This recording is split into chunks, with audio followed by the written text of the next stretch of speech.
What's happening, folks? Welcome back to the 182 News Podcast. This is your host, poppincurbs, and today I want to discuss the game-changing, iconic Enema of the State. This album just turned 25 the other day.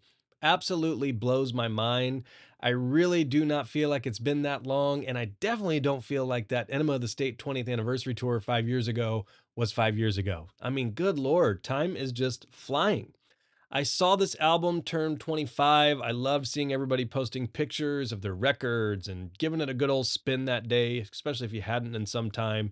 And I was thinking, man, I should have done an episode on this. I really should have. I want to dig kind of deep into 1999, and maybe you'll learn some stuff, maybe you won't. If anything, I think it will be a nice refresher on just the state of Blink-182 during this time period. This is like the biggest year ever for the band.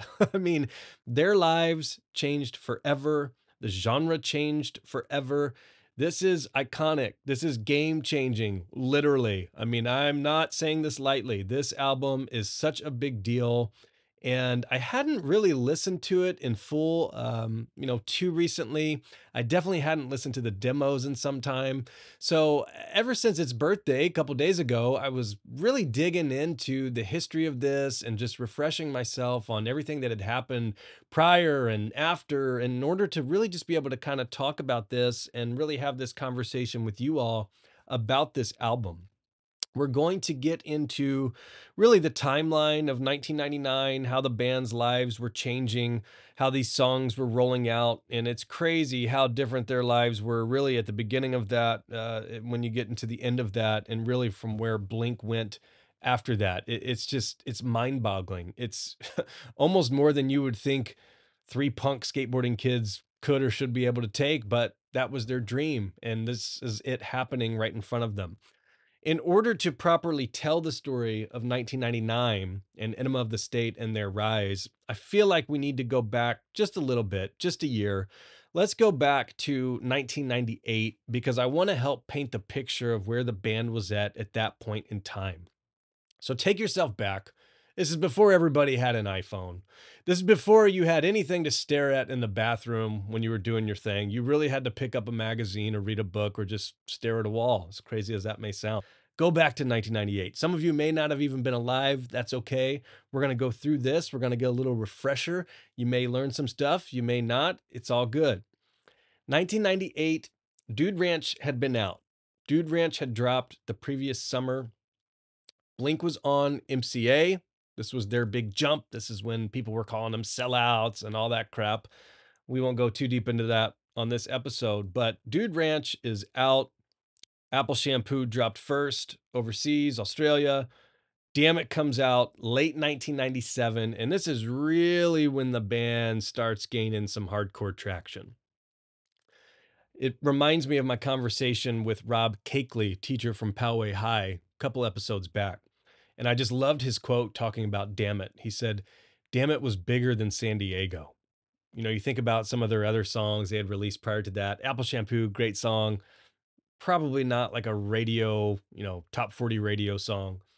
Go back to Cheshire Cat, Eminem's great song. But yeah, your mom doesn't know that song. That's not something that you're just going to randomly hear on the radio in Indiana, where I am at that point in time. However, Damn It drops, and all of a sudden it gets put heavily into the rotation across the nation. And that is when everybody starts kind of hearing about this Blink-182 band, no matter where you are. And this is what they wanted. I mean, this is what signing to a major record deal and label does. I mean, you want distribution, you want label backing, you want to be able to reach listeners all across the world. And so, Damn It is really gaining traction towards the end of 1997.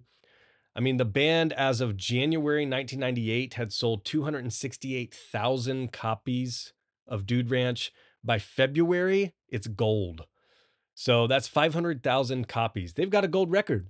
I mean, this is their dreams coming true right in front of their eyes, with the song Damn It. And I'm sure it felt amazing. Now, could they enjoy that? They're on tour. Like they're touring a ton. I mean, if you look back at the routing and how often they were on the road, it was like 9 to 10 months out of the year, they're on a bus. They're in a van and they're traveling around, playing show after show after show, bouncing all over from Warp Tour, Australia, back, forth, all over. I mean, it's exhausting for me to even read through it. But at that time, you're young kids, you've been doing this for years, and this is what you're hoping for. This is your big break. You finally made it. Even though they have a gold record, they're still touring. I don't know that their lives changed immediately as far as, yeah, you might have a little bit more money, but are you even home to spend it? Do you even have time to sit at home and find a house or find a car? So it's interesting to me that even though their lives maybe are taking a turn here for the better, I don't know how much they actually got to relax and enjoy much of it because at this point in time, it really still is a grind and they probably haven't even stopped long enough to realize it and really take it in. From there, you think everything is magically going to be great and better. Everything should be fine and dandy, right? Well, not really. Dick Lips releases. Doesn't do as well as Damn It, but that's okay. They're riding Damn It. Doesn't matter. Snowcore 98. This is the infamous tour where they start to have issues with Scott Rayner, the original drummer. And I just put up the other day the full video version of my interview with Rick DeVoe, Blink's former manager. And if you can watch that, I really enjoyed going back and reviewing it. It had been some time. And if you watch that and you can kind of see the body language when we get into some of the Scott stuff, it kind of makes you sad. He said straight up, I really appreciated how honest he was. He said, I feel bad for Scott. But he also mentions, and you can read between the lines here, he said, I was just the messenger. And some stuff went down that Tom and Mark weren't stoked about. And he says Scott did this to himself. I think if you read the lyrics to Man Overboard, a song we will hit on later on, it's pretty clear as day. Like there were issues with Scott. He'd been drinking. You're out of line. You're rarely sober. I can't depend on your excuses. In the end, it's fucking useless. Read the lyrics. I mean, it's there right in front of you. A lot of that really has been hush hush. I mean, nobody has said too much. You should know by now, Blink's not just really going to slam each other. Yeah, maybe during that first breakup with Plus 44 and Angels and Airwaves, there was a magazine that the front part said "fuck Tom DeLonge," so they were a little back and forth in the press at that point in time. But when it comes to the Scott stuff, it's really relatively been under the wraps, and there's not been much said about it. Scott did, he had some text in that Schumann unauthorized biography. That's probably the best interview that's been out per se to get Scott's perspective. Um, it breaks my heart really that we haven't heard more from Scott. When it comes to what he's doing now or his personal career and all that, that's none of our business. I don't go down that path. If Scott's happy, I'm happy for him. But I just hope that he knows that Blink fans appreciate him and appreciate his time and contributions to Blink, for those first few albums, Cheshire Cat, Dude Ranch, that's Scott. If Scott's not there, did they find another drummer? Who knows? Probably. Um, but his legacy in Blink is important, and it sucks whether it's out of just being embarrassed, maybe still by it, or bummed, or just doesn't want to go down that path and feels like that's a totally different life. I get it. It is what it is, but I do wish Scott would come forward at some point and just do a podcast interview. Doesn't have to be mine. Just come out and talk to Blink fans and talk about the good times. You don't have to focus on the bad times. Obviously, it didn't end how he wanted it to and how Mark and Tom probably had envisioned. I mean, it sucks. And Rick says that. He said it sucked. This is when it's not fun to have to come in and tell him that, there's an ultimatum or he's gone or whatever. So anyways, issues are arising with Scott. This is around the time that supposedly Travis has to fill in during this time period. And long story short, from about 6/8 onward, we have proof of Scott on drums, 5/31/98. And there's a little bit of a gap there. And one of the first videos we see that there's video proof of is on 6/8, and Travis is on the drums, and we never see Scott again with Blink. So there is a transition here. This is mid 1998. They're right on the verge of blowing up. And that's part of what is such a bummer, when you think back on Scott. Sure, it's probably not fun for him, but from everything I've heard and read and kind of seen, Scott really didn't want that path. I mean, he had said in the Schumann book, the moment they signed with MCA, he became half invested in Blink. And when you have people like Tom and Mark, all they want is to expand the fan base as much as they can and play music and get big, and they're funny and they're comfortable on TV and comfortable being celebrities. Like, that's what they want. And then you have somebody who's a little bit more introverted like Scott. He probably didn't envision that for himself, and maybe that's why it didn't work out the way it did. Everything kind of happens for a reason, you can say. So it is what it is. For Travis, it's great. And that's exactly what Rick said. Glass half full. For Travis, an incredible opportunity, and he was ready for it. And that's one of the things that when it comes to life, if you are prepared when some of these opportunities arise, man, that's when magic shit happens. It really does.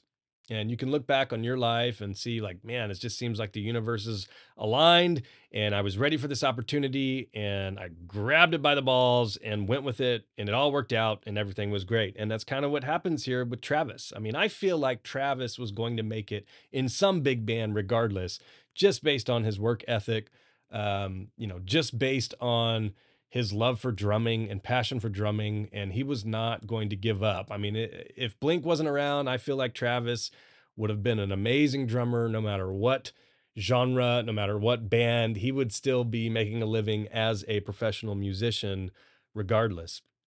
So Travis joins Blink mid 1998. Okay. They go out, Poo Poo Pee Pee tour, kind of rolled through that tour. Travis joins them. And then it comes time to start recording a new album.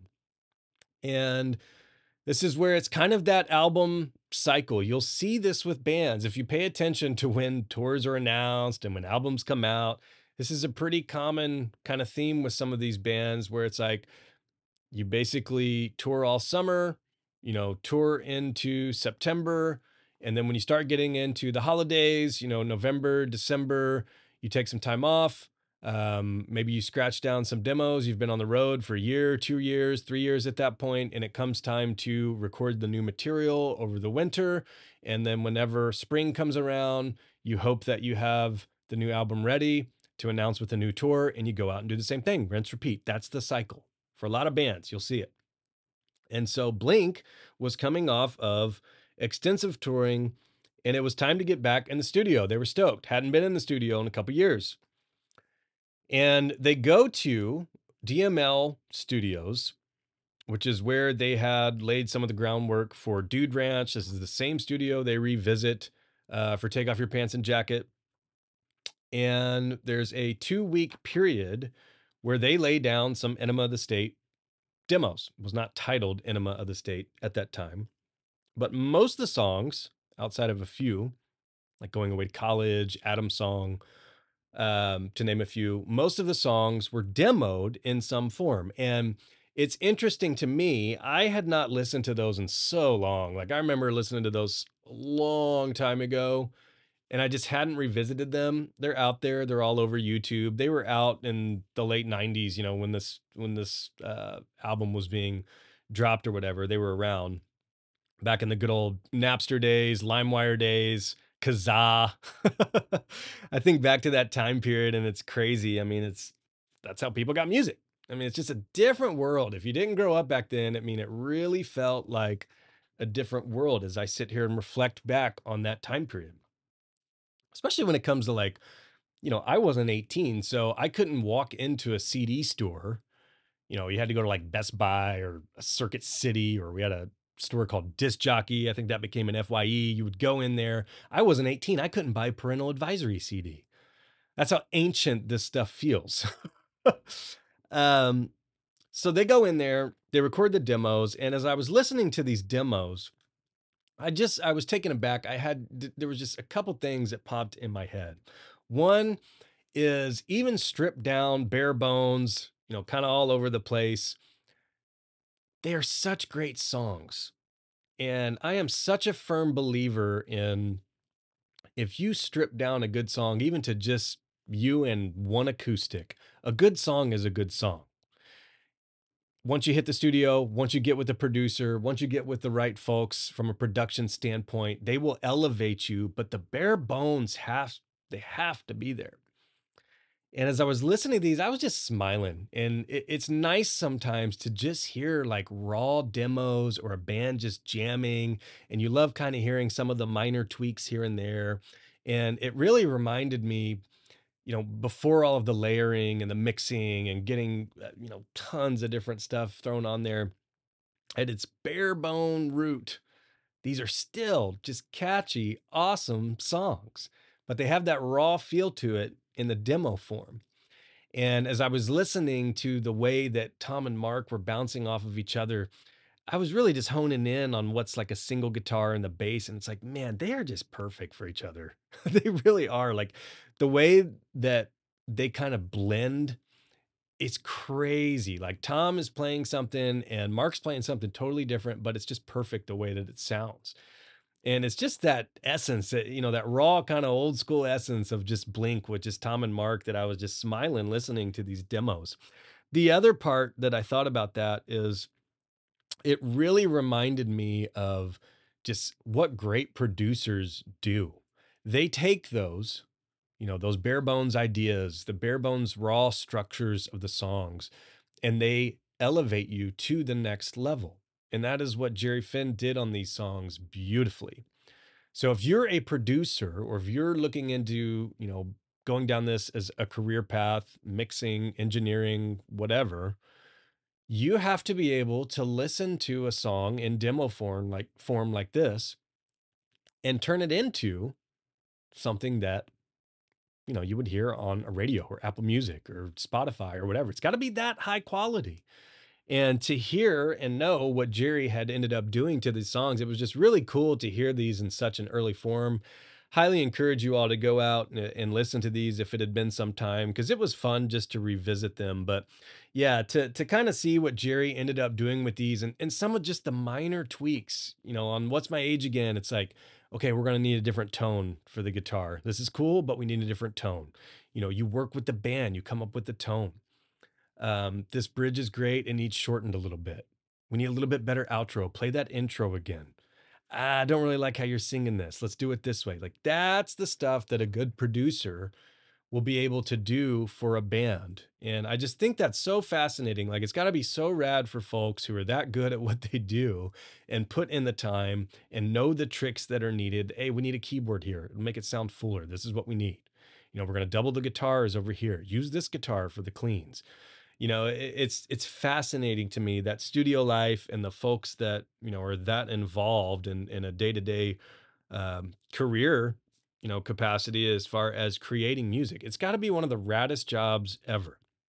It makes me mad that I don't like know more about it and didn't go down this path as a career like 15, 20 years ago. To be honest, I'm like, man, that'd be so cool to just hang out with bands and record all day and be able to help them that much, because that's what Jerry Finn really did. And we'll hit on Jerry a little bit more, but the demos were laid. The two that I will note that come up quite often, Man Overboard is on there. And I love, like, you can tell that Mark sings it a little bit different. Instead of "so sorry, it's over" on the demo, they change it. "So sorry, it's over." There's a little bit of a different emphasis on different syllables. The emphasis is on the different syllable. um, it's cool to see that. Man Overboard, they have said, is one of the few misses by Jerry. It was written during this time, could have been on Enema, but Jerry didn't like it, interestingly enough. So that is why you will see that on the Enema demos. However, obviously did not come out on Enema, came out as a single for the Mark, Tom, and Travis show, which we get that album really thanks to the success of Enema. So I'll touch base on that in a little bit. The other one that always comes up so much is the Life's So Boring. It's an instrumental. And when we get into demos and we get into clips of the band jamming and doing stuff like that, people go crazy saying, "Oh my gosh, I wish they'd finish this song," or "What did they do with this little riff?" I see that little riff come up all the time of Mark during Plus 44. He's playing that Les Paul that Christopher Holmes actually said was his, and it's like, "Finish his song, bring back this, bring back," and it's like, man, bands come up with riffs and ideas that are thrown away all the time. Like, just because they have a jam or they have a little instrumental, it doesn't mean that it's fully going to turn into a song for whatever reason. I mean, it could be they couldn't find the right lyrics for it, weren't feeling it, sounded too similar to other ones, was the same tempo as other songs. There's countless reasons for it. I've read that parts of this were turned into Story of a Lonely Guy. I've seen people say they think they hear this in Always. I've seen theories throughout the year. My take is like, don't read too much into it. I think it was just a demo laying down ideas. Didn't work out. I'm not opposed to bands just scrapping stuff. It happens. It happens all the time. There is so much Skiba era stuff that's just sitting on a hard drive somewhere that we'll never hear. As frustrating as that is, I mean, for California, they had 40 plus songs. They just had a whole EP, almost a whole album, Skiba had said back during COVID. We're never going to hear it, probably. It's a bummer, but it is what it is. Sometimes we're not supposed to hear everything, as much as that sucks. So 1998 kind of closes out that way. This is October 1998. They've had these ideas they've been working on. They go in, they lay them down as far as like a demo form or pre-production in some capacity, kind of whatever you want to call it. And I'm sure at that point, they probably enjoyed a little bit of time with family for the holidays. And one other note about 1998, just because I know we're nerds and gearheads listen, one of the things I love about 1998 is it's the only year that we really see Tom with his Les Pauls, which is fascinating to me. It's also the main year that you will see Mark with his Ernie Ball Music Mans. So if you see some of those, the baby blue, greeny, peachy, that is 1998. So just a little fun fact there. If you see a picture and you're trying to date it, look for those. And if you see Tom with a Les Paul, it's 98. You see Mark with Mr. Greeny, it's likely 98. So it's pretty cool from an instrument perspective, what they were using during that time, because so much is about to change. I mean, so much is about to change during this time period within the next few months. January 1999, here we go. They have 3 months of recording. So we know basically from January through March, they are recording this new album. And one of the things that I had just noticed in that interview with Rick is he just mentioned being like how stoked they were to get Jerry Finn, who at that point was kind of rising to fame. He had mixed Dookie. And it's like, oh my gosh, like, let's get that guy. And I'll hit on how they got with Jerry a little bit later. But the key is they are working with someone who they end up calling basically the fourth member of Blink. I mean, he ends up working with them on Take Off Your Pants and Jacket, Untitled, Genius. I've heard nothing but just the best from Jerry. Was kind with his knowledge, willing to share. Funny dude, yet, fairly low key when it comes to, not wanting any kudos or thanks and, doing a bunch of interviews or getting any of the spotlight or anything like that. He's somebody that I would love to still just be able to pick their brain and have them around. And unfortunately, he was gone way too soon. But an absolute legend. And they get in with Jerry Finn. And this is where it's really fascinating to me when you look at the songs that came out of this and you compare them to like the Dude Ranch stuff and the Cheshire Cat stuff. If you listen to Blink even early on, you can almost go backwards and think like, man, you can see where they're going to end up. Of course, they don't know it at the time, but you can see how they're getting better as songwriters. The stuff's getting a little catchier. Oh, this is starting to have a little bit more mass appeal. Damn it hits. Oh my gosh, this is all over the radio. What a tune. And when it comes to this stuff, they've got the label backing. Rick had mentioned they've got the resources. You've got more money, you've got better production, you've got more resources available who are there to help elevate you. When you sign to a record label, it's an investment on their part. They want to make money out of you. But they're also having, skin in the game to be able to help put you in a position. It's a team, and you're both working together for the betterment of both. And when you look at the songs that come out of this, a lot of people talk about that selling out phase from Cheshire Cat to Dude Ranch.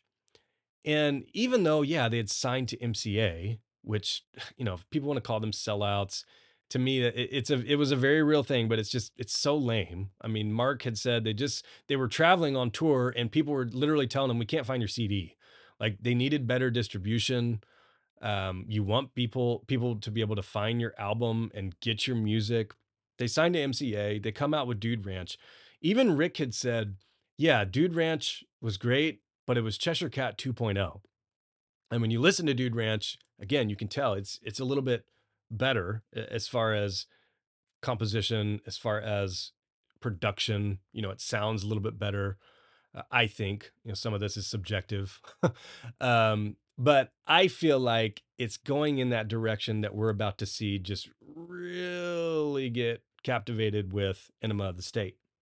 I think personally, the jump from Dude Ranch to Enema is way bigger than that gap from Cheshire Cat to Dude Ranch.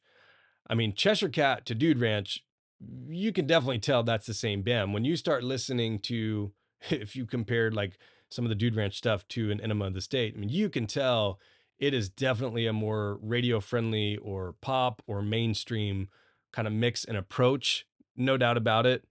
But it's interesting because in hindsight, you always hear people bitch about that sellout phase from Cheshire Cat to MCA, whereas musically and sonically, I think the change from Dude Ranch to Enema of the State is way more significant.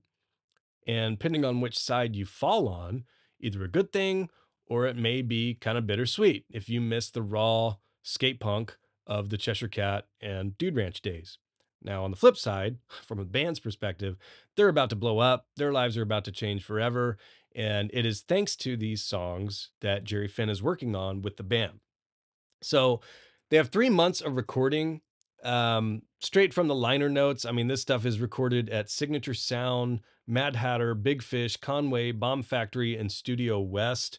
Um, Travis is in the band per se, however, not an official member. And he talked about this in his book. I did not know a lot of this until I read his book, Can I Say, which came out, I want to say 2016 or 2017-ish. It's probably about time for me to reread it. But I really, really recommend reading that book. Travis opens up quite a bit. And he had said during that time, he hadn't been around too long. Yeah, he's touring with them. He's filling in, ends up really becoming a part of Blink. However, from a songwriting perspective and from a credit perspective, he was not in the band. He was not part of Blink, the corporation, from that perspective, and wasn't until Take Off Your Pants and Jacket when he kind of had to press the band, like, look, you guys got to cut me in if you want me on this stuff. And maybe I'll save that for a different episode or just kind of read what Travis has to say about it in his book. That's obviously the best source on it. But with Travis in the band, um, he has said that he had recommended like some different tempos. Like I know I'm not the songwriter here, but I'm here. Let's mess around with some different tempos. Let's try to have some stuff sounding a little bit differently. Um, the legend has it, Travis basically came in, recorded his stuff in a day, essentially. And I think from a songwriting perspective, it's just really fascinating to me how it's very much pure pop punk. I think it's the epitome of it. It's really in its purest form. It's a little bit cleaner when it comes to the tones, and it's obviously way more radio friendly. And then I think we get stuff that is just purely meant for radio. I don't think prior to this, the band had probably thought too much about like, okay, would a top 40 radio station play this song? When you get to something like All the Small Things, it's like, okay, this is the radio hit. I mean, this is something that could cross over into mainstream and really pull this album and our band into a whole new level. So they finished the album March 1999. And as I'm thinking about this time period, I'm just thinking, man, this is the calm before the storm. Like they're done with this album, they're proud of it. DeVoe, when I asked him about this, he said, listening to these songs, we knew. And when he talked to one of the label heads, he had said that they had told him, with this album, these dudes are going to be playing stadiums in a year. And he was like, no way. Like, what are you talking about? And lo and behold, spoiler alert, it happens. And so I think they knew what they had. I mean, they were proud of it. Marcus said they were proud of it. Um, but again, you don't know how folks are going to take it. You don't know how your fan base is going to take it. I think it's a drastic change from what they had really just gained so much momentum, gold record with Dude Ranch.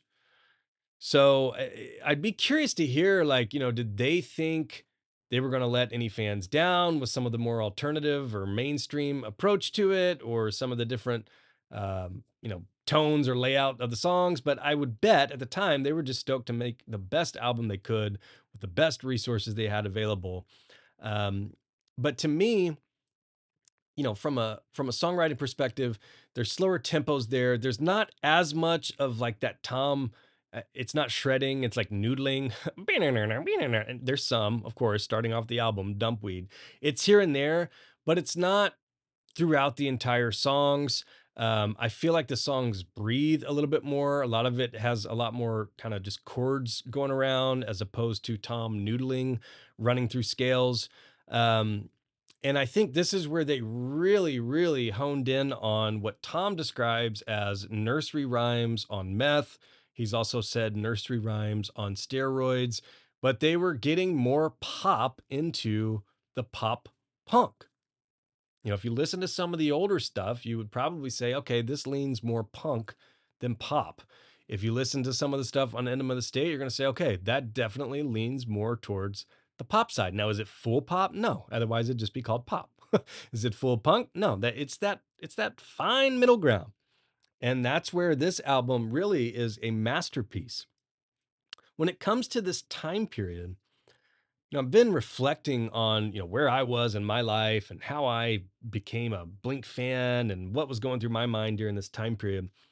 You have to remember this is very much during this MTV TRL world. I mean, the internet's around, but the internet is like, hey mom, get off the phone so I can jump online and chat with my friends on AOL Instant Messenger for a little bit. Or I need to download a song, so that's going to take 7 hours. So please don't get on the phone, mom. I mean, for those of you who maybe weren't around back then, the internet took up your phone line, which is crazy. So, everybody having a computer in their pocket that can stream everything at any time and dig into all of this info and dig into a million different genres and truly find the music that was meant for you and be able to listen to any hometown's favorite band and local band. It just wasn't like that, especially for where I was, middle of the United States, here in Indiana. So this is a time period where, for me, the music that was presented to me was basically what I saw on MTV, most likely on like a TRL with Carson Daly, Countdown, VH1. Like I remember watching so much VH1 with like pop-up video. Or when I was riding around with my mom and she was listening to like top 40 radio, Casey Kasem, stuff like that. If it wasn't being played in one of those avenues, I didn't know about it. And so when you think about that landscape, there's only a certain amount of bands there that were really being pushed and really being promoted. So during that time period, there was a big boy band craze. So it's like this is literally like in sync, 98 Degrees, Backstreet Boys, like on top of the world. And the funny thing is, if you would have told me during that time period that those bands would be kind of on the DL or out of commission and Blink would be bigger than ever, I'd probably tell you you were crazy. I mean, those boy bands, they were on top of the world. Madness, absolute madness. You did have some rock, like I remember Korn, new metal. This is like Limp Bizkit. You had Britney Spears, Christina Aguilera. I mean, this is like Spice Girls, TLC. I remember like having a TLC CD. This is what was being presented to the youth during that time period. And as I was thinking about it, I'm like, man, you only had so much to choose from. I had that and like Christian rock. If I was riding in the car with my dad, I would have he would listen to kind of classic rock. So it'd be like Led Zeppelin or the Beatles. And while I liked that, certainly more than whatever my mom was listening to, it still just wasn't my stuff. And when I started looking at the landscape of the land, and I think this is why a lot of us really just kind of fell in love with Blink, you try to kind of pick who you relate to. And if you're looking at NSYNC, I'm like, God, I'm not Justin Timberlake. Um, you look at 98 Degrees, I'm like, that's not me. I don't look like that. I mean, I don't act like that. Corn, I love Corn. To this day, love Corn, but I'm like, I don't have dreadlocks down to my butt. I'm not that angry. Not Britney Spears. I'm down with TLC, but I'm not chasing waterfalls on the reg. Spice Girls, that's what my sister likes. And then this band comes around called Blink 182. I had known them from Damn It. That's my introduction to Blink, that CD single, that promotional single. But I don't recall really hearing like Dick Lips, Josie a little bit, nothing as big as Damn It. So they were on my radar. They come back around, and that What's My Age Again video is out. And What's My Age Again drops. It's like, oh, there's Blink. That's the band that, has the Damn It song. And here they are. And this song's just as awesome. And they look so fun. Like they are having the best time. They're running through the streets naked. They don't give a fuck. They're not a boy band. They're soon to make fun of boy bands, which is how a lot of us felt. They're punk kids. They look like they're wearing just normal clothes that you could go pick up at the mall, PacSun, or wherever. And that's what I related to. I'm wearing baggy shorts. I'm skating, ride my bike around, not running around the streets naked, but I like the joke songs. I like the good feeling summer vibes of this song, certainly more than any of the other stuff I was hearing on the radio. And I think that's why so many of us for so long have really just felt so much love for Blink because you feel like they're just relatable in a way that I don't know why, but those other bands weren't for me. Yeah, during this time period, maybe they were a little bit preppier. They gelled their hair, but I gelled my hair. I wore a little bead necklace like Tom did. Wore Hurley shirts. So it was like they were kind of preppy punks during 1999. And that's very much how they were pushed. So when What's My Age Again drops, and, I took her out. It was a Friday night. I mean, the video, I feel like was just being played constantly. That riff, I mean, this is right around the time where a lot of my friends and myself, you would start to see people actually playing a guitar or bringing a guitar to school. People would be trying to learn that riff. So that's, April 1999. And they're out on Warped that summer. They'd been out on Warped multiple times prior to this. And the album drops on June 1st, 1999. And it's called Enema of the State. And before I dive into the tracks, I want to hit on what ended up being the lead singles in the timeline. We have What's My Age Again. And then I think really just what really catapulted them into just massive superstars is that All the Small Things song and video. And it's just one where it is so catchy. I think the video, people don't really pay too much attention to videos these days. Back then, like, man, labels were pouring millions into music videos. It was that important because everybody came home, they turned on MTV, and they watched the top 10 TRL countdown or whatever. And you knew those videos like the back of your hand until they were retired. And those were the bands and the albums you liked and listened to. And then you got in your car, you popped the CD in. And then when you wanted to run, or I remember mowing the grass and you had a fucking Walkman CD player that I would pop the CD in. The CD is spinning in my pocket as I'm mowing grass. I mean, that's how ancient this stuff is for those of you who have never done that. You walk over a bump and it skips. It's crazy. But that All the Small Things video, when they were parodying parodying. I don't even think that's a word. They were making a parody or making fun of these boy bands that I mentioned earlier. And it was just hilarious because those boy bands had the young kids, especially young girls, they had that fan base in the palm of their hands. And here this band comes in and they're just poking fun at them.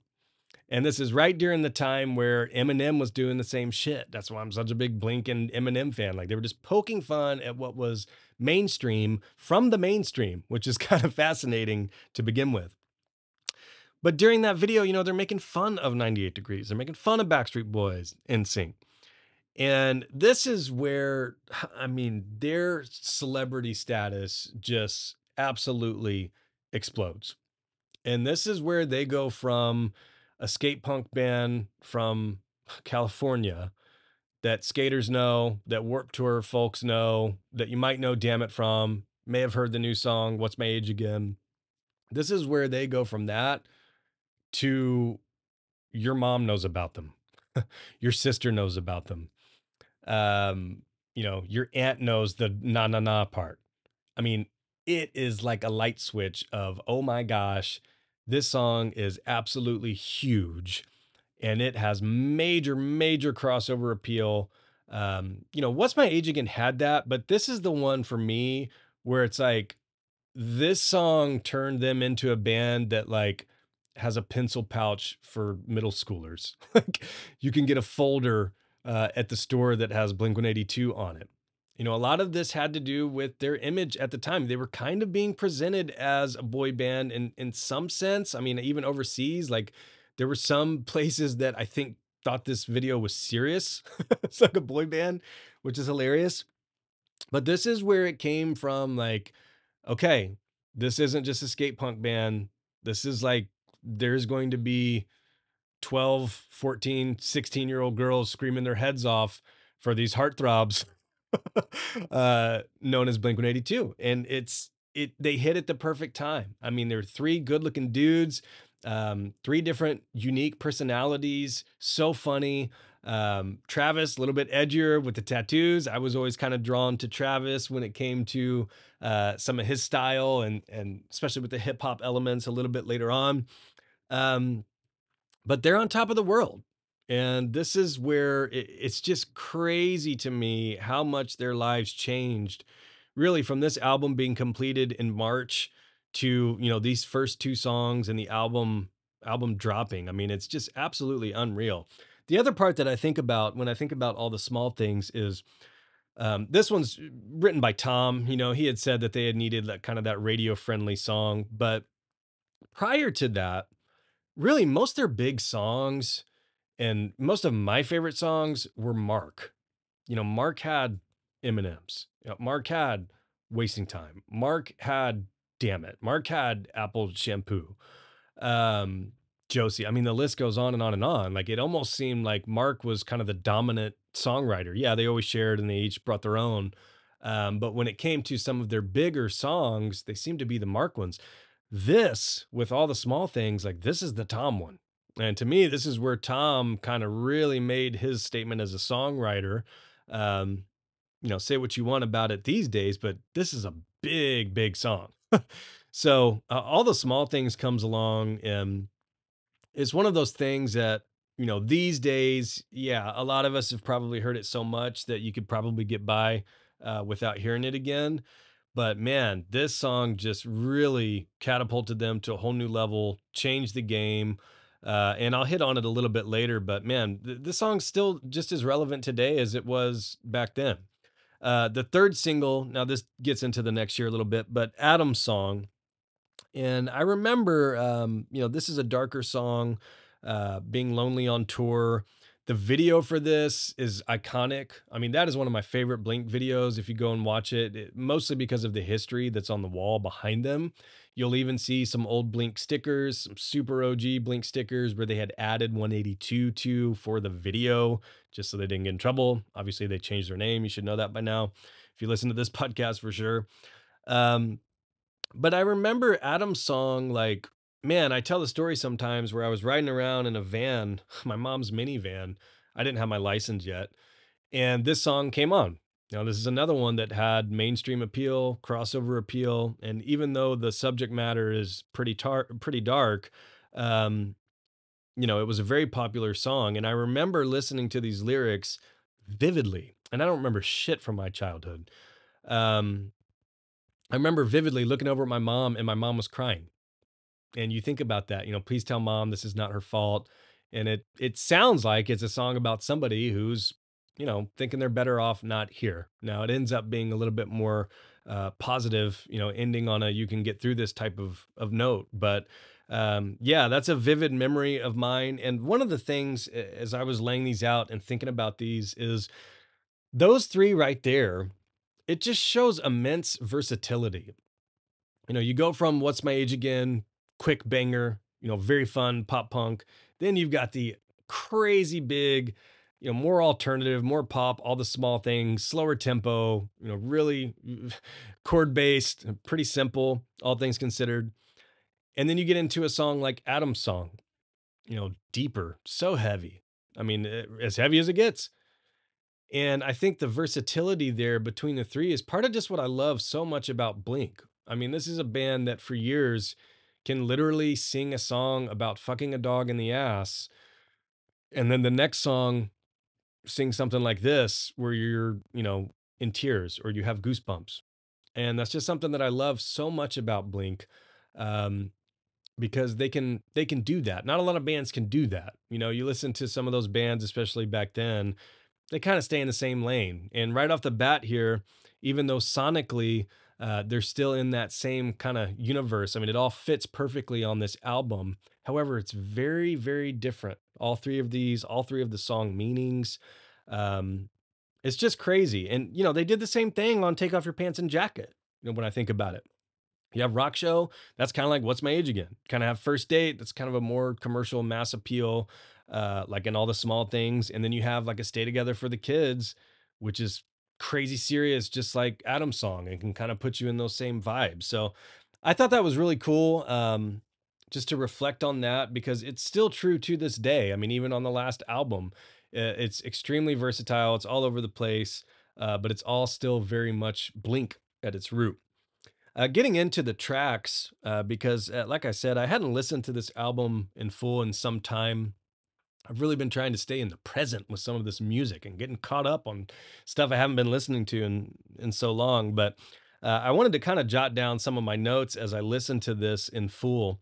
Um, the Dumpweed opener, man, like what a banger. What an absolute banger.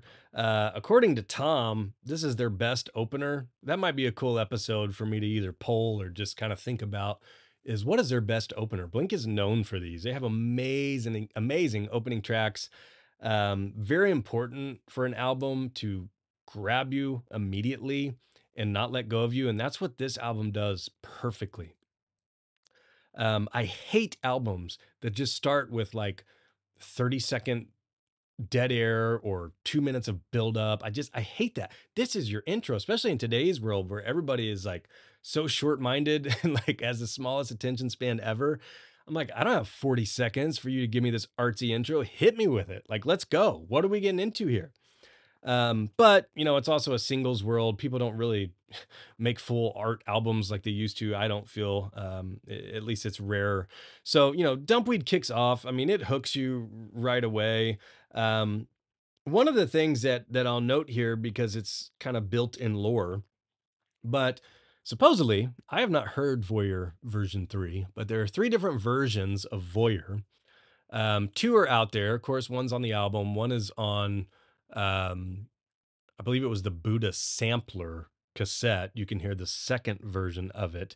And then there is a third version of it that is basically part of the Dude Ranch demos that 99.9% of people haven't heard. I do know folks who I trust who have listened to them. And from folks whose ear I completely trust, there are parts, riff parts from Voyeur 3 that were reused as part of Dumpweed. So that's an interesting little tidbit.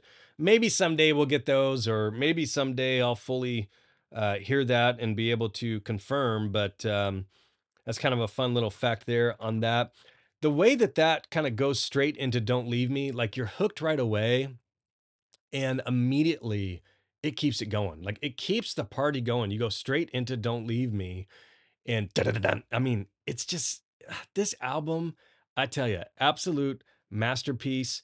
Um, this is just such a great Mark song. I mean, that bridge, that one more time with feeling. Ah, chef's kiss right there. This is one that I was actually shocked when they added this to the set list last summer, 2023. I saw this live in Chicago, and I was like, man, what a rad deep cut to add. I mean, I had heard it live before on the Enema of the State 20th anniversary tour. I'll hit on that a little bit, but yeah, I thought that was cool to hear. Aliens Exist.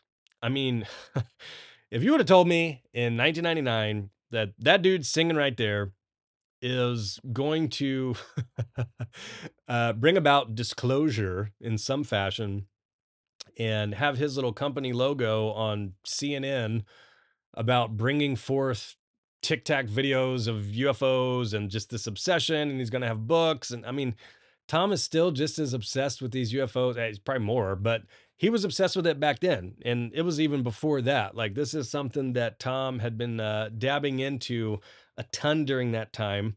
Um, and I just think it's so funny in hindsight to listen to this song with what we know about Tom now. Um, but I was glad he got this out of his system back then.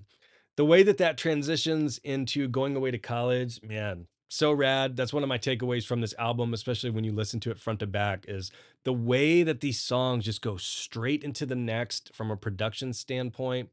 It's beautiful. I mean, it is a work of art, and that's something that I don't recall hearing that on a lot of albums prior, and really since then.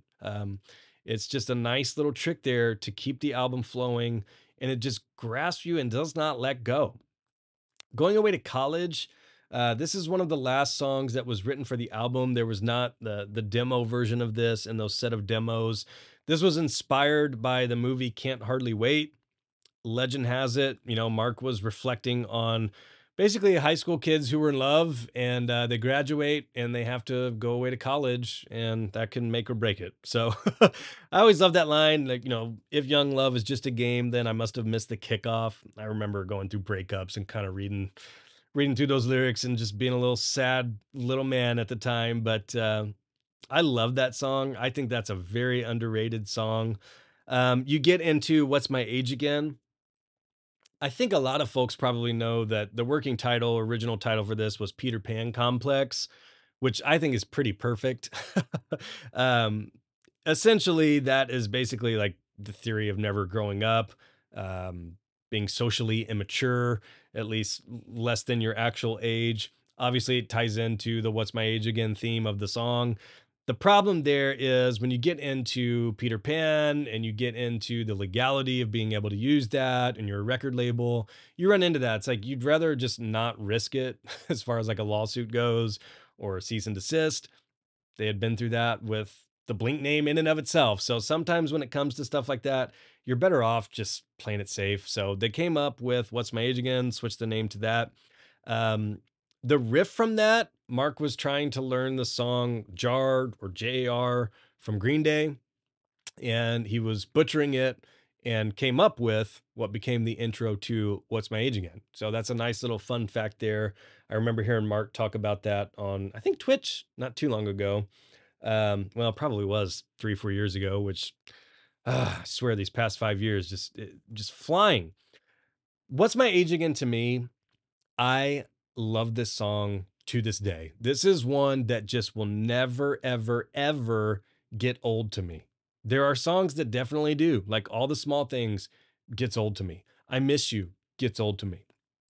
This is a song that will not get old to me. Rock Show's the same way. Damn, it's the same way, and it's just a whole different level. And when I hear this song live, I just go nuts every time. And I love that outro. That's something that was tweaked. If you listen to the demo, it'll be a little different. But man, when they played that outro live and Travis just gets to kick in on that bass drum and the way they do that outro, it is just so fire.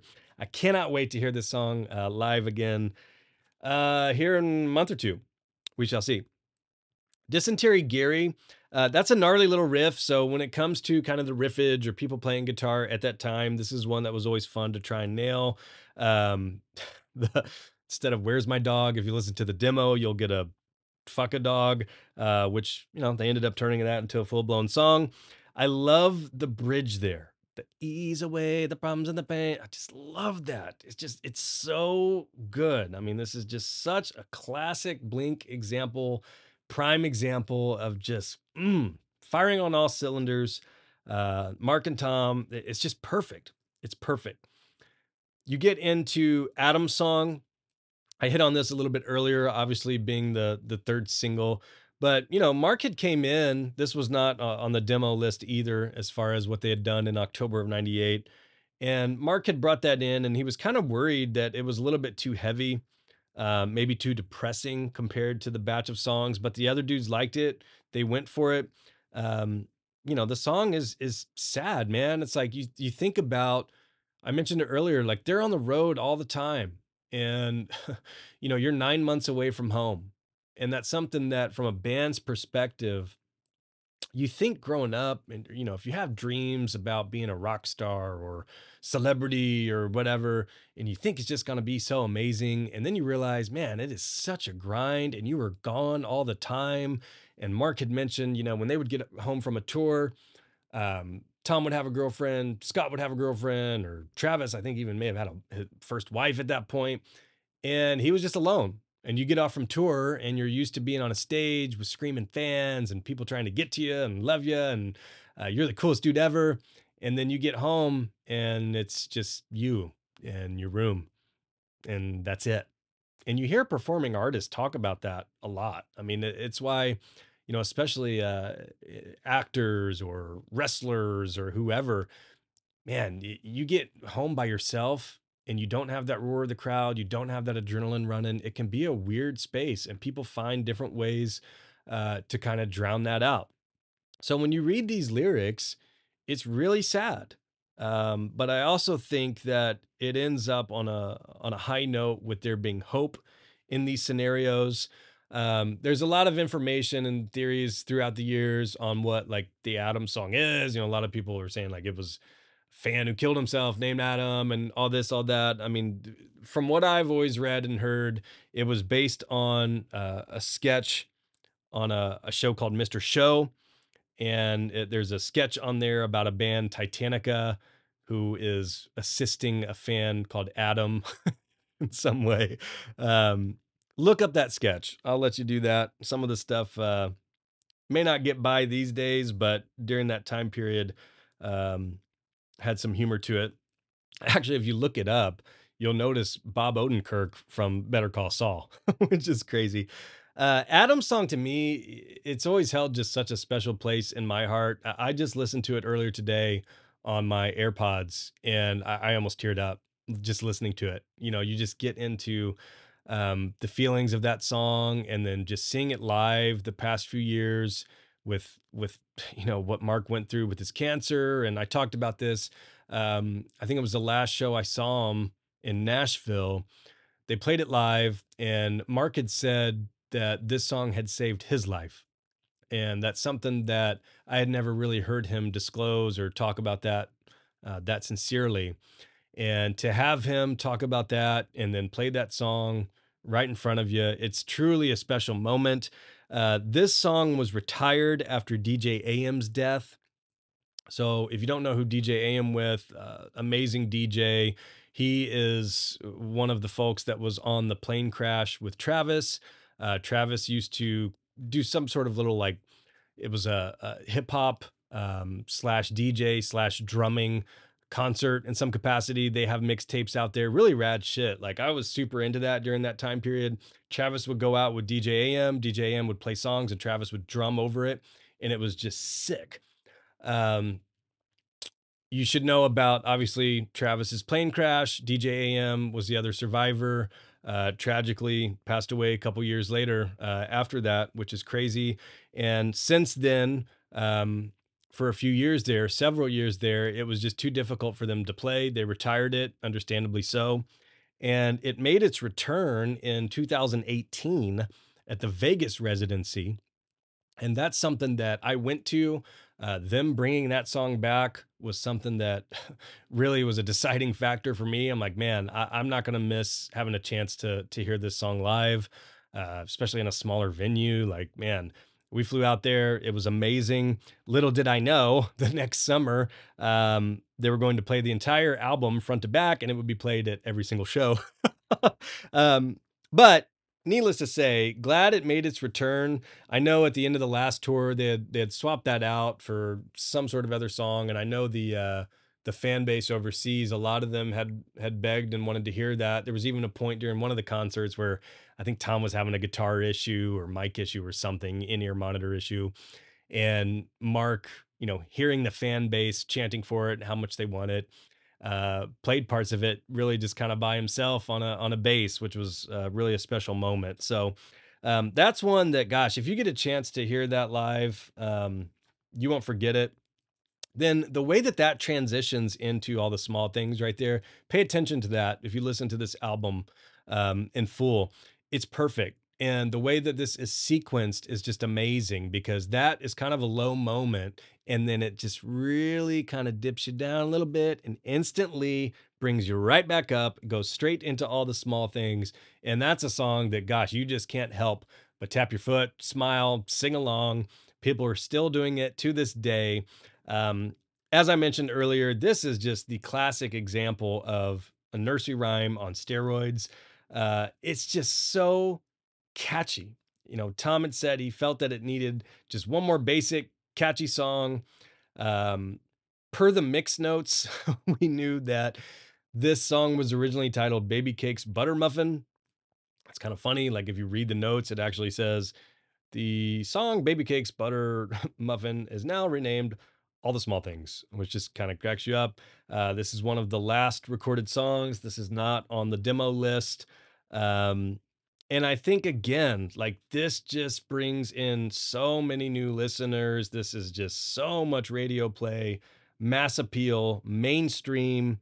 I mean, this is catapulting them into boy band level as far as fame and fan craziness.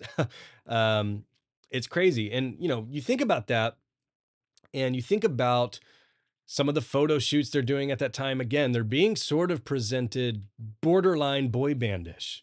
Nice, nice, cute photos of the three posed together in t-shirts, smiling with gel in their hair and looking innocent, or kind of goofy ones where they're in swimsuits or speedos. And that's label stuff that's very important during this time period when you're getting out marketing and you're getting promotion. It's like, okay, let's buy into this. You've got your chance, strike while the iron's hot. Let's go. And that's something that, Rick had alluded to in our conversation, where he said, Scott probably wouldn't have wanted to do some of those photo shoots that the band did. And this is the type of stuff that he's referring to. Go look at pictures from 1999 or press kits. I mean, this is the stuff that he's talking to. But again, he said this was all approved by Tom and Mark. So it all just really ties into their image and where the band is in 99. It's a really fascinating time period, particularly when you start looking into Take Off Your Pants and Jacket. There's a conscious effort to really take their image back to themselves. Not that they ever didn't have a say in the matter or a decision in the matter. Um, but with Take Off Your Pants and Jacket, if you notice, like, the band's wearing black. The band's wearing their own clothing lines. The band is being presented how they want to be presented, a little bit more mature, a little bit darker. Not cute little boy band wearing a Speedo, making people laugh. Um, Pay attention to that stuff. It's well documented. It's real. It's a very real thing. One of the key moments on this, hell, maybe the most key moment ever for Mark, is during the video rehearsal for this. Mark meets Sky, his wife, future wife. So that's amazing. I mean, that's cool. Sky had worked at MTV, and here they are. They meet, and the rest is obviously history. One of the things I want to talk about with All the Small Things is, for years, it's one of those songs that, for me, I'm like, gosh, I could totally go without hearing this song live. It's just played out. Um, I think now in 2024, And even Tom has come around to this. Even hell, I mean, there was an interview, I want to say like right before Tom rejoined Blink a couple years ago. And they had asked him about all the small things or something. And he said something along the lines of like, gosh, when I re-listen to that stuff, like I sound like a little kid. Like it sounds like Hanson, another big band from that time period. Great song. Um, and it's almost like you kind of look back then like, man, that is like a kid's bop song. I mean, literally, I think is. Um, and to me, I'm into some of the harder Blink stuff. I want The Heart's All Gone, The More Than Stockholm Syndrome, like the darker stuff, heavier, more angsty. And for a long time there, I was kind of played out on it. But man, I'll tell you, you go to a stadium show, especially like some of the shows they played last summer, or the Colorado Avalanche, they would play this song before the hockey games and the crowd would just go nuts. Like it became their anthem for the Stanley Cup. um it's awesome, and you should be proud of that. And I think that's something that through time, I think there was a point in time where Travis and them were like, man, this song's easy to play, it's not super fun. um probably be fine to never play it again. But I think at this point in time, it's like, embrace it. This is a song that's going to be around forever. And if it gets people who don't know about Blink singing Blink, um, or just being aware of that song and having a good time at a game or a stadium or whatever, like, eat it up. It is what it is. So, I mean, I think All the Small Things is just, man, that's one of those songs that I bet they'll be playing this shit at a fucking sports stadium in 100 years. It's that catchy and it's that well known. The party song, this is one that I was kind of surprised when I listened to the demo. The demo felt significantly slower tempo to me. I don't know the BPM off the top of my head. Um, but the demo sounded slower. And the party song itself, that was always that song. I remember listening to this album. I'm like, man, I'm never gonna memorize all those lyrics. Like Mark is flowing there. Mark is spitting. I love that intro. Like, here we go, motherfuckers. Come on, you motherfuckers. Whatever he's saying there, like, come on, you motherfuckers. I just love that. It's one of those things. It was like, it's just like naughty when you're a kid. Good old F word. I love a good, well placed F word. I love a good hidden F word. And it's just one of those things that none of those other bands were doing. You didn't hear that at the beginning of a Backstreet Boys song, but you heard it in Blink, and it just made them a little bit more cool in my mind.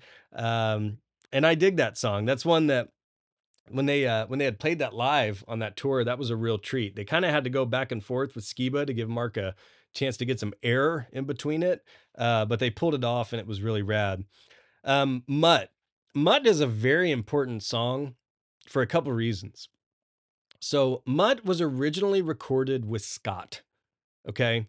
This is in 1997. It's Scott's last session with the band, along with I Won't Be Home for Christmas. So those are the last two songs that Scott recorded that they recorded with Blink. If you listen to that version of it, I mean, it kind of sounds like it's straight off Dude Ranch. It's great. It's just like right after that Dude Ranch. I mean, just gosh, I Won't Be Home for Christmas is the same way. Love that song. Um, we know that actually thanks to Rob Perlman, who was on the podcast. He did Blink's first website, and thankfully, several years back, he had so many dates in notebooks and just scattered throughout on his calendar and notes that we were able to kind of hone in on a lot of this stuff. But that is important not only for that reason, but it's also very important because when they were approached to do a song for American Pie, very famous movie, again, ties in just perfectly with that whole kind of time period. Um, they were going to re-record it and they went with Jerry Finn. And they were so stoked with how that turned out that they wanted to go with Jerry Finn from there for the next album. So it's crazy how all of this stuff lines up. I mean, it honestly, it just blows your mind. So Mutt is very important. I love this song. Marcus said it's one of his favorite bass lines to play. It's really fun. It's not crazy hard. I can even play it, and I'm terrible at bass. But it's that dum dum dum dum dum dum dum dum dum dum dum dum dum dum dum. I mean, it's a lot of fun. So look up the tabs to that or something if you have a bass and just try to go along with it. Um, but yeah, that's a great song, and that's that's one that had been around for a while. Um, there's a video, the Les Paul I have of Tom's, that Arnett one. There's a video, I want to say it's like late 98, and Tom is playing that guitar and they're playing Mutt, which is crazy to me. Um, because I have that guitar sitting in a closet behind me.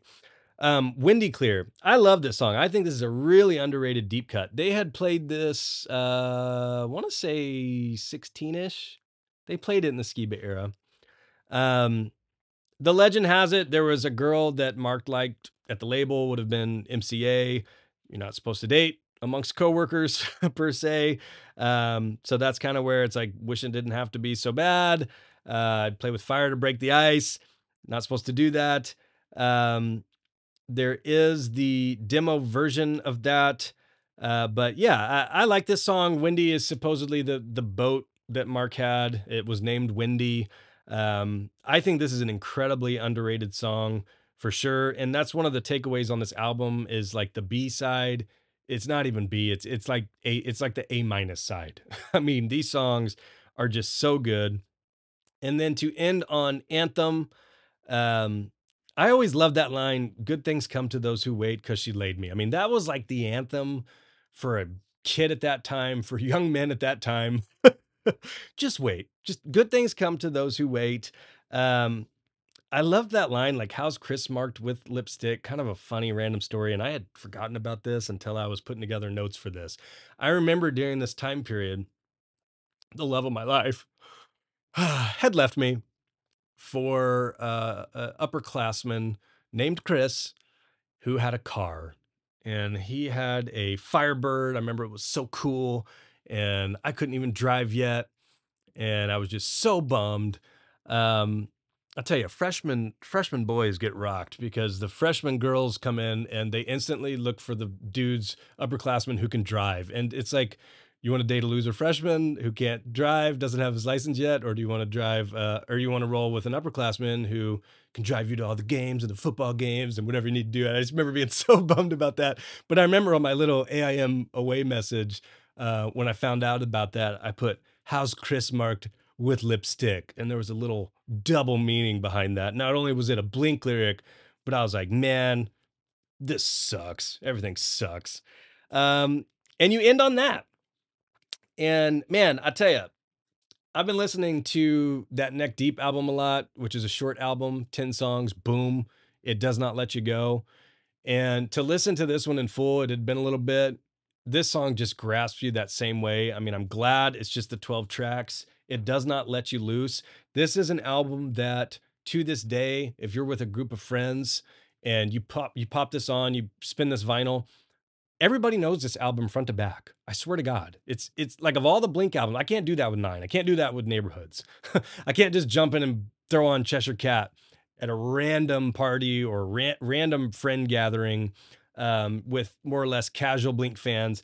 I mean, this is the album for Blink. This is an absolutely iconic album. So much so that it kind of bums me out. If I mention I've got a Blink podcast to somebody, or I say I'm a biggest Blink fan, or I'm a huge Blink fan, blah, blah, blah. I got more Blink tattoos than I can even remember. Um, I feel like people look at me sometimes and they're like, gosh, what a fucking loser. Like, dude, you are still listening to all the small things over and over and over. Like, I feel like that's just what people think about with Blink. I've talked about that before. It's almost like you've got to like prove to random sometimes like, no, man, Blink is like super important band, amazing musicians, songwriters. It's not just all the small things. Like they've done stuff since What's My Age Again or even I Miss You. Um, it's iconic. It really is. As far as the artwork goes and some of the album notes, so the front cover is former porn star, I think. I don't know if she's still doing it, but Janine Lindemulder.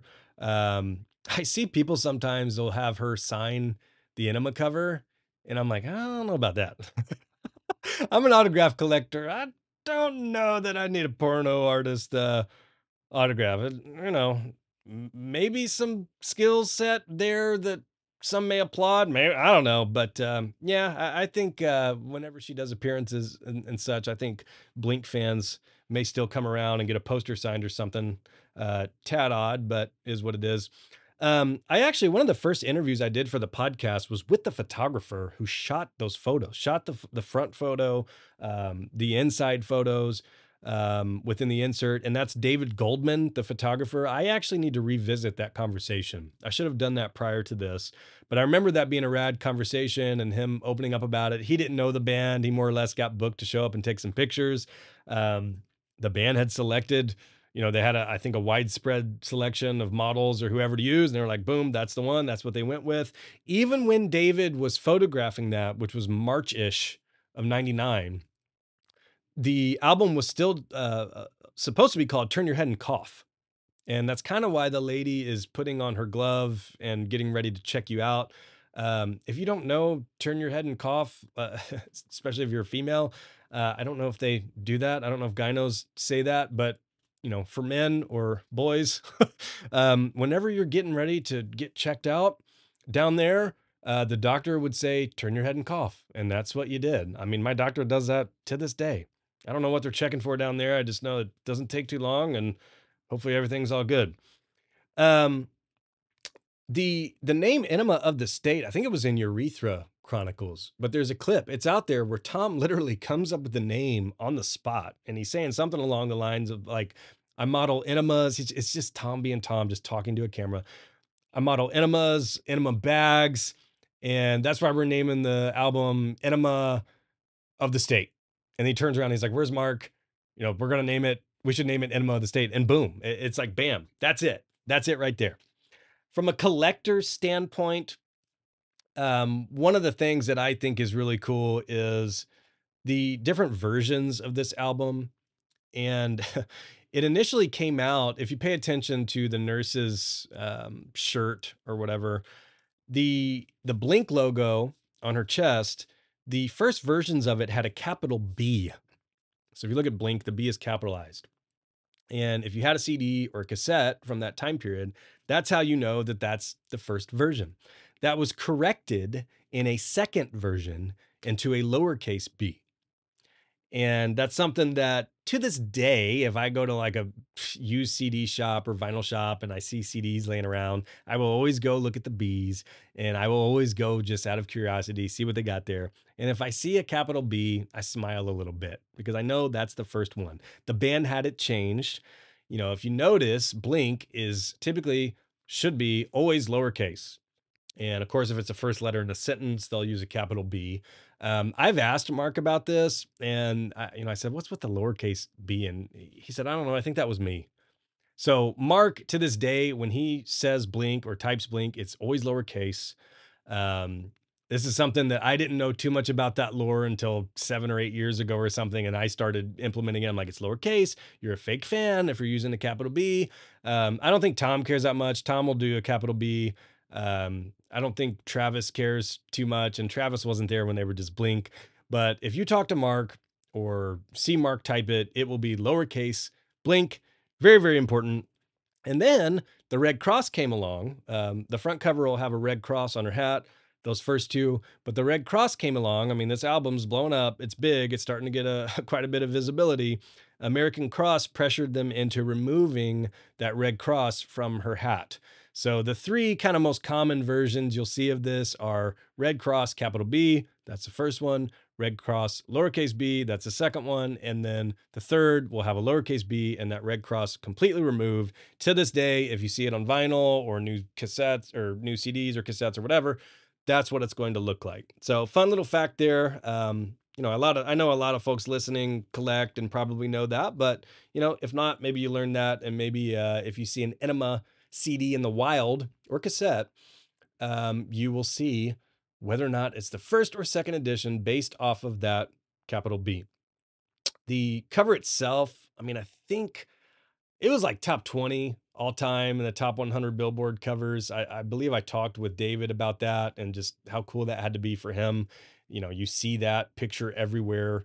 You walk into a shop with vinyl or music shop. I mean, hell, Hot Topic just had a shirt with that on it. I mean, this is such an iconic cover. Everybody knows this cover. So it really is just an all-timer. You want to talk about some of the legacy aspects. I mean, it's a game changer. It's an absolute game changer for those three, for everybody in Blink's camp, for their families. I mean, you're talking about a level of fame and celebrity that they probably, weren't aware of what was going to happen. And once they got there, I mean, Tom has talked about he wasn't particularly comfortable about it, couldn't go to the mall. What's that like? I think out of the three, Mark to this day seems to take it in strides and appreciate it. Tom has been pretty open about like, man, it's kind of weird. You don't think about that. And it's, when you're at that level, it's a whole different world. Everybody wants a piece of you. And really, most of that started in 1999 with this album.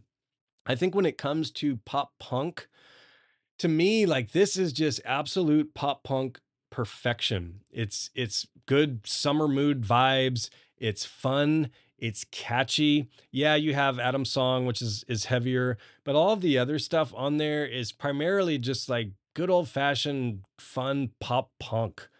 I mean, it is just as classic as it gets. And you'll see with the next album, Takeoff, there's a little bit more angst that comes in.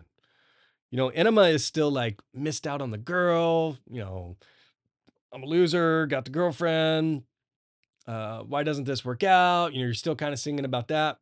When you get into Takeoff and you start getting into Untitled and where they end up going, you start getting more angst into it and a little bit more sadness, and it's darker. And that's that's that line with Take Off Your Pants and Jacket. That's where I start liking it.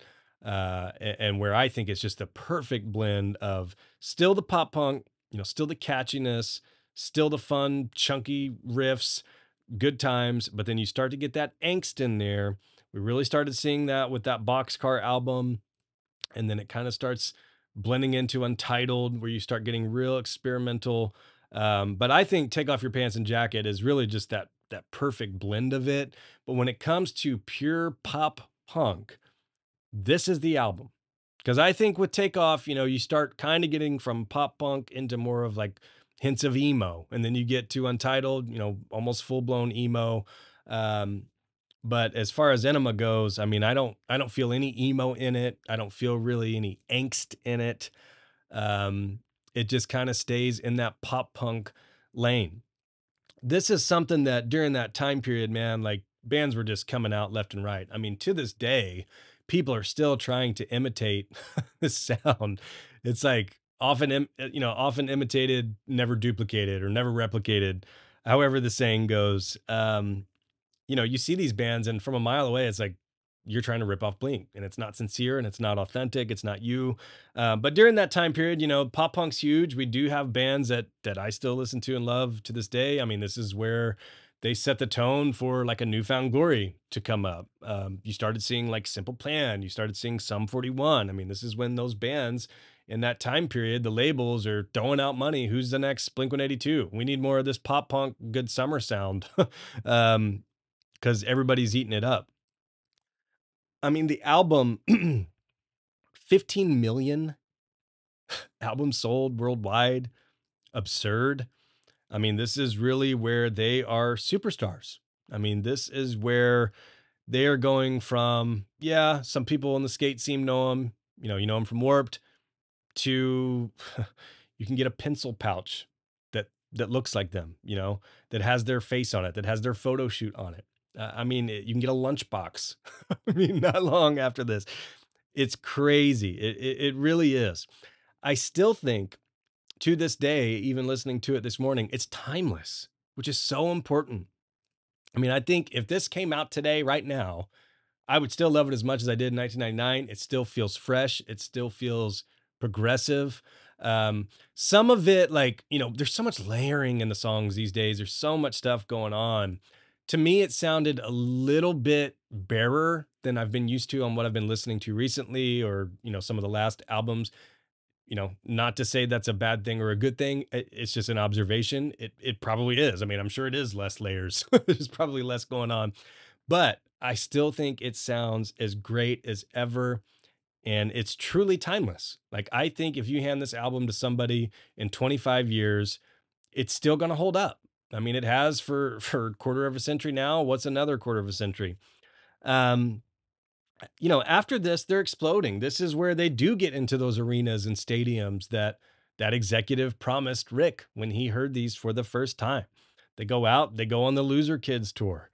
Out of that, again, Strike While the Iron is Hot. You get the Mark Tom and Travis show live album the next year. And with that, of course, you get Man Overboard, which we've talked about earlier. It does finally have its chance to shine, and that's an amazing song. I love that song. That's another one they played live last year, and I think knowing what you should know about Scott by now, read the lyrics on it. I mean, I think that'll tell you all you need to know. I remember my conversation with Rob Perlman, and he had ran into Scott around that time period, and he had said, I mean, it's not funny, rightfully so, that Scott was bummed about the song and mentioned that. And it pretty self-explanatory, but it's a great song overall. Regardless of the circumstances, it's super catchy. I just love that bass riff at the beginning. And it's just kind of a fun fact there that could have been on Enema. Finn didn't like it. It's similar to like Not Now and Untitled. Like Not Now totally could have been on Untitled. I mean, that's where it was written for. But they found it too similar to, I think it was Asthenia. So it wasn't so much that Jerry Finn didn't like that one. It's just it didn't fit sonically, I guess, with what they were going for on Untitled. Too similar. But from there, the rest is really history. We get the follow up, Take Off Your Pants and Jacket. As I mentioned, really they made a conscious effort there to take their image back. And that's where they're presented exactly how they want to be. They have every right to at that point. Going into Enema, you're still kind of listening to the label and the people around you, like, yeah, build us up. We'll do whatever you need to do. We want to be the biggest band we can. We want as many fans as we can. We want to tour and play music. We'll do whatever. Enema blows up. Even if they would have stopped there, they're still legends. And from there, they go on to Take Off Your Pants and Jacket, a little bit harder, a little bit more in the emo realm. Follow that up with Untitled, and then unfortunately, a bit of a hiatus there. But the thing that's fascinating to me is Blink was always one step ahead. So you think about the pop punk explosion I mentioned earlier with all these bands trying to imitate them and come up. And it's like, yeah, but as soon as they finally got their stuff out, like Blink's already into Take Off Your Pants and Jacket with kind of getting into that emo vibe, which was coming a little bit harder. And then as soon as bands start doing that, well, now they're in the full blown kind of emo vibe with Untitled. So Blink has really just always set the tone as far as like, what people are going to be listening to and what's popular. And I feel like everybody just tries to chase them, but they'll never be them. It's crazy. Um, I mean, to this day, I get people tagging me and nobody likes you when you're 23. Birthday cakes, like that's become a thing. I'll see younger kids like posting that. I'm like, man, we weren't even doing that back then that I don't remember. I feel like that's become a thing in the past 5, 6, 7 years or something, is all of a sudden these nobody likes you when you're 23 cakes. I feel like that's going to be around forever as far as long lasting. Um, even I was thinking about this, even Blame It on My Youth, single from Nine, they say on that, I've been lost since 1999. I'm assuming Mark probably wrote that, but you think about how much their lives changed significantly, since then. It really is crazy. I think if you look back and pinpoint for the better and, probably for the worse in some situations when it comes to either needing security or not being able to get around or go shopping or just stalkers or whatever, you could probably pinpoint a lot to 1999. But I would bet, if you ask them, would they trade that for anything? They'd say absolutely not. Amazing time. It's part of what I hoped they were able to relive this last tour without it being too crazy. I was thinking about that, with how the last tour ended and some of the fan base kind of crossing boundaries. I think in 1999, 2000, 2001, hell, even 2003, shit, even 2006, 7, like with their other bands, everybody still didn't have a fucking computer in their pocket and nice camera and phone that was whipped out and snapping pictures of you and all that stuff. So it's the celebrity of a 99 2000-ish is still very different, I think, than a celebrity going to the mall or trying to take your family out today. I think it's extremely different with people just recording you constantly. I feel like you could still be hidden a little bit back then, whereas nowadays, not so much. But that's kind of their problem to deal with. Sometimes there's a price for being so good at music. Last thing, I do want to mention the Enema the State 20th anniversary tour. The band typically does not commemorate much when it comes to legacy albums. I know that's a gripe a lot of people have. Some bands do a great job of it. Newfound Glory does a great job of it. Seems like every time there's an anniversary, they've got a new vinyl, they've got a new tour where they're playing the album, pull out demos or acoustic versions or whatever. For whatever reason, Blink doesn't tend to do that. I know with some of the older stuff, it's harder with Scott and different rights and such. I would love to see an official Enema vinyl that has these demos formally put on there and out there for folks to listen to. It doesn't seem to be the case. They did do like the 10-year Untitled anniversary show. I went to those. It was amazing. It was cool to see that. And then the Enema of the State 20th anniversary, I was shocked to see that they were going to do that. This was 2019. Their tour, that was kind of a weird time. Like, I think in my mind, because I was documenting all this stuff, like, I think Nine was supposed to be done earlier because initially that tour was presented as just Blink and Lil Wayne and Neck Deep. And I can still picture the poster. It was just like old school lettering, like green, black poster. And people tried to say it was the album sale or the ticket sales or whatever, weren't selling or whatever. But they did kind of do a quick pivot. And it was like a month after release or something, or after mentioning it, all of a sudden it was being billed as the Enema of the State 20th anniversary tour. And I was down with it. I mean, I was cool with it completely because the new album wasn't going to be ready. Nine ended up actually coming out, I think it was the last day of that tour.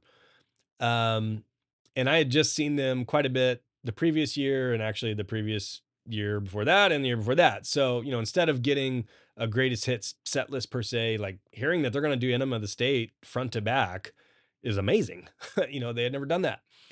So I know there was a little bit of backlash, like, how do you do that without Tom? But it's like, Tom's not in the band at that point in time. I was stoked. At that point, I really didn't think Tom would be back.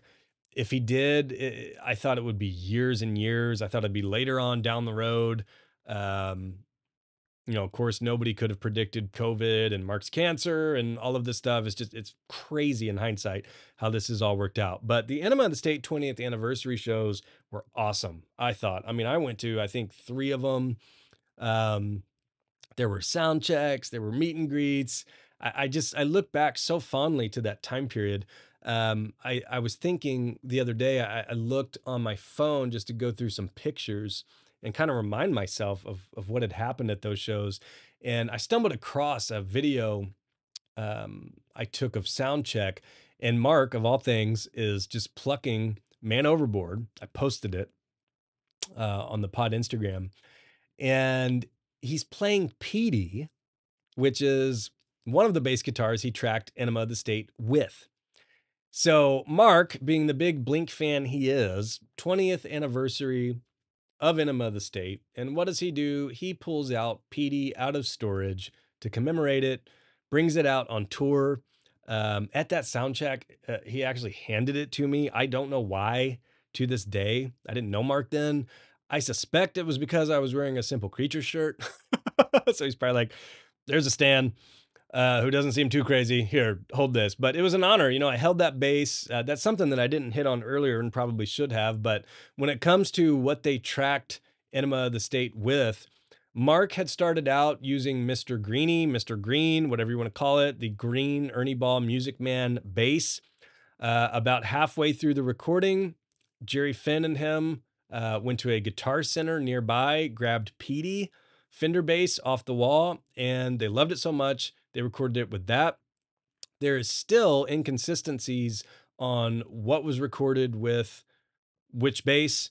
Um, Alan, I have a note in my phone of what Alan Corona suspected. I trust his ear. I don't have the ear for this type of shit, but I do hear on some of them the Ernie ball sounds a little slinkier, if that makes sense.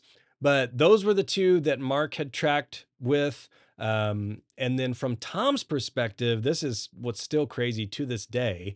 We do not know exactly what he tracked Enema of the State with. 15 million records sold, one of the most iconic albums of all time. We don't know what Tom used.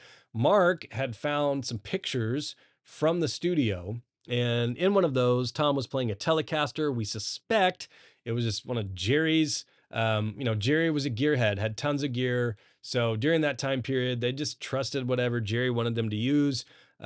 Jerry had a ton of guitars, so he could have used anything. We suspect that maybe the Telly was used for the cleans.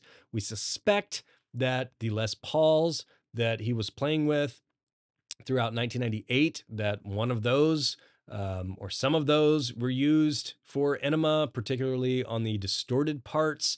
But we don't know, and we won't until somebody who was in that room comes forward, or somebody finds a picture. I don't think Tom himself knows. I feel like we've asked him that. Tom is not a gearhead. He does not know. But that's fascinating to me. And then coming out of that, like basically the dudes were on Fender, getting their own signature models. It's a big deal.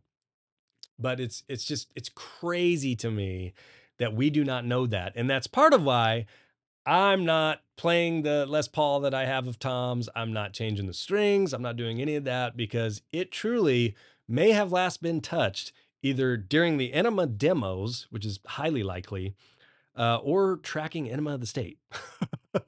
So it's crazy. But those Enema shows, getting back to the point here, they were great. And I felt that they were harmless. You know, if you loved Enema or loved that era of Blink, you were able to come out and hear those songs and have a good old time. Yes, of course, anybody would have preferred Tom be there to perform them. I think if you asked Mark that, he probably would have said the same thing. That's not the circumstances we were living in.